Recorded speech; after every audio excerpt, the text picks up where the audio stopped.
Hi everyone, welcome back to the channel. Have you ever tried to format a USB drive or external hard disk, but noticed that the FAT32 option is not available in Windows? This issue is quite common, especially when dealing with larger drives. The reason is simple. By default, Windows only allows FAT32 formatting for partitions up to 32 GB.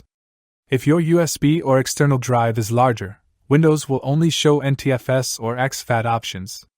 In this video, I'll explain why the FAT32 option is missing and show you step-by-step how to format your drive to FAT32.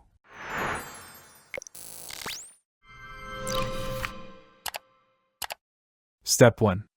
Install and run AOMEI Partition Assistant. You will see the main interface.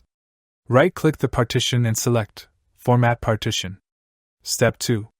In the pop-up window, choose FAT32 from the drop-down menu. And you also can specify cluster size if you need to. Then click OK to continue. Step 3. After that, it will go back to the main interface. Preview the virtual result and click Apply, Proceed after your confirmation. And that's it. Now you know why the FAT32 option is not available in Windows, and how to format your drive to FAT32 regardless of its size. This solution is especially useful if you need FAT32 for compatibility with older devices, game consoles, or cameras.